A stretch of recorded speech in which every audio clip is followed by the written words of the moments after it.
The Hermitage ranks among the biggest and oldest museums in the world. It boasts nearly 3 million monuments of art and culture, including painting, sculpture, graphic, decorative, and applied art. The Hermitage collection covers the entire history of world culture, ranging from antiquity to our present time, from the primitive culture of the Stone Age and the ancient Oriental civilizations of Egypt, Assyria, and Babylon, to European art of the 20th century. The Hermitage is an architectural ensemble of 4 buildings housing over 350 halls. The history of the Hermitage implies also the history of the buildings themselves. Founded in the 18th century as a palace museum for Russian emperors, the buildings of the Hermitage were built near the residence of the Russian Tsars, the Winter Palace, in the following order: the Small Hermitage, the Big or Old Hermitage, the Hermitage Theater, and the New Hermitage.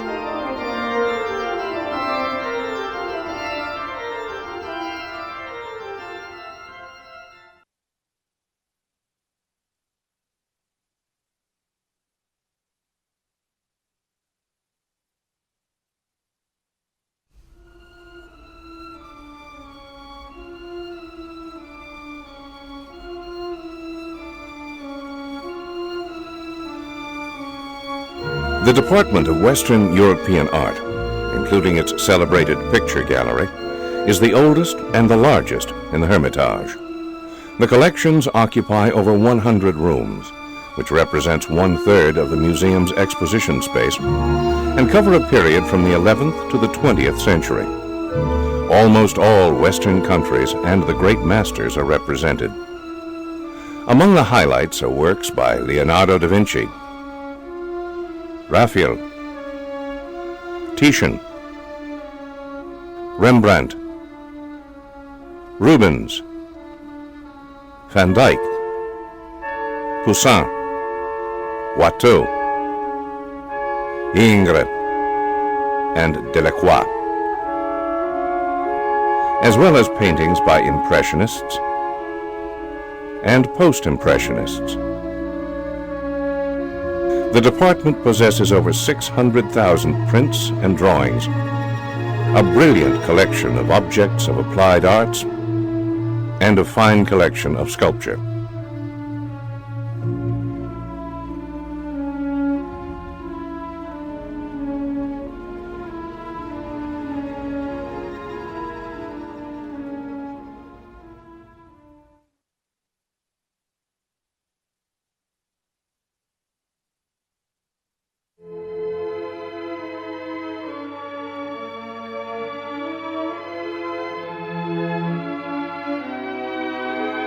The history of the department goes back to the 18th century. During this time, it was common to purchase large groups of paintings, sometimes complete galleries, at sales in Western Europe. Diplomatic representatives were instructed by Catherine II to provide information about forthcoming sales. The founding of the Hermitage is usually taken to be the year 1764, when a collection of 225 paintings by Dutch and Flemish painters were bought in Berlin from the Gotskowski collection. They were soon followed by many others. Count Brühl's collection was bought in Dresden. This collection included a great number of engravings, drawings, and over 600 canvases by Italian, French, Dutch, and German painters.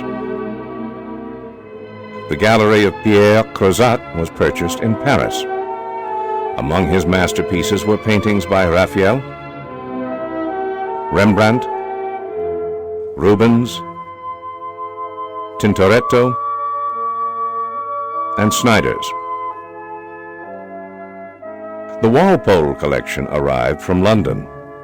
The purchase of the collection gave the Hermitage excellent Flemish paintings and Van Dyck's works of his English period.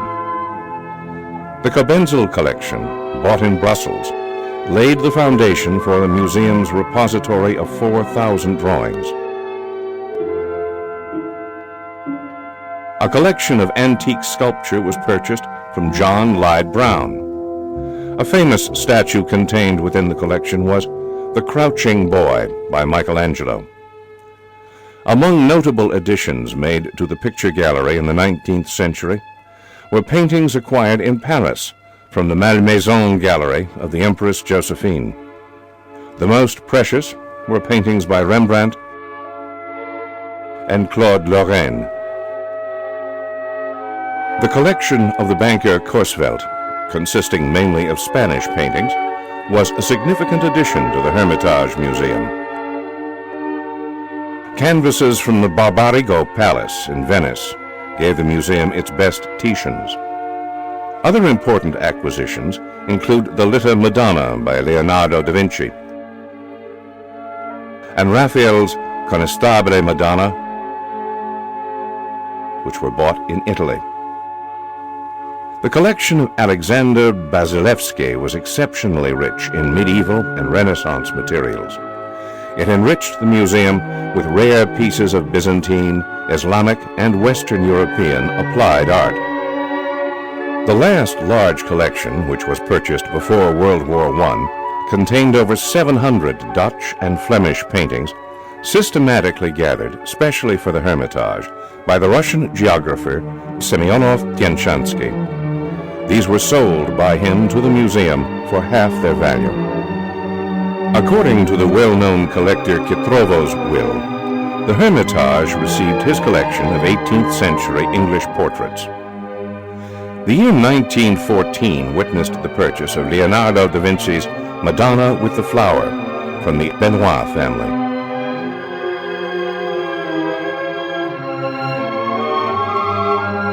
After the 1917 revolution, a considerable number of works of art were received by the Hermitage from nationalized royal palaces, including the Winter Palace. These entries to the Hermitage enlarged the sections of Western European painting and sculpture, drawings and engraving, coins and medals. A number of applied arts from the Baron Stieglitz collection was transferred to the Hermitage. The collection contained the richest volume of Western European art from the Middle Age to the late 19th century. In 1948, there was a very special transfer to the Hermitage of more than 300 canvases, sculptures, and prints from the disembodied Moscow Museum of New Western Art. The Moscow Museum was founded after the Revolution from the collections of well-known Moscow benefactors Nikolai and Sergei Shukins and Ivan and Mikhail Morozovs, and consisted primarily of art by Impressionists and Post-Impressionists. Through this acquisition, the Hermitage collection of Impressionistic works became one of the largest in the world.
It seems that we have just attracted the attention of the child. He seemingly looks at us sidelong, and the lips of Mary have just taken on a tender smile. So imperceptible are the light shadows in the corners of her mouth. Leonardo displayed how to build, by means of chiaroscuro, not only the volumes, but also the slightest emotions, as if they were woven of the tonal shades.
There are two works from the hand of Leonardo da Vinci in the Hermitage. He began that period of the Italian Renaissance which was called, later, the High Renaissance. He was the first to combine his observations of nature with the most lofty ideals and generalizations. Madonna with a Flower, Madonna Benoit, is the earliest of the surviving works of Leonardo.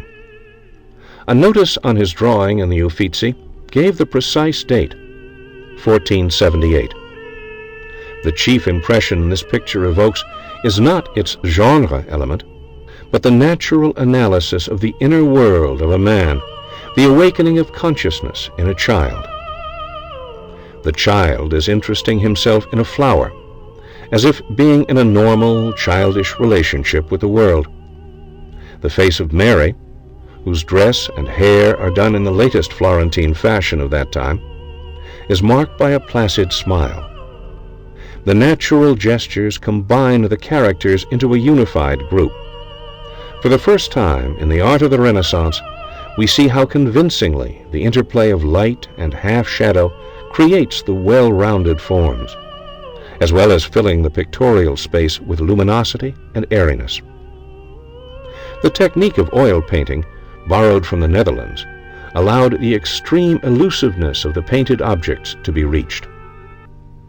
Madonna and Child, Madonna Litta, was finished by Leonardo in Milan, where he moved in 1482. In the Madonna Litta, the perfection and harmony of bodily beauty and purely spiritual beauty is impressive. With its precise outlines, it recalls ancient marble pieces. All the elements, including the color scheme, are well balanced. This quite distinctive sculptural manner was characteristic of the Florentine school. The method of chiaroscuro provides softness of all the volumes and facial features. The lips of Mary have just taken on a tender smile, so imperceptible are the light shadows in the corners of her mouth. Leonardo was capable of creating, by means of light and shade, not only volumes, but also the slightest emotions.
It seems that we have just attracted the attention of the child.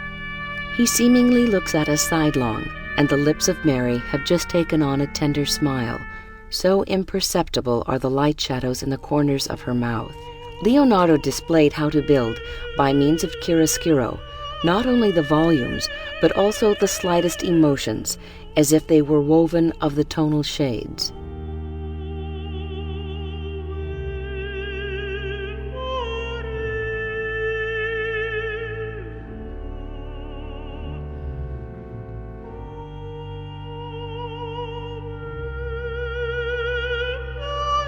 This masterpiece is one of the earliest in the work of Raphael.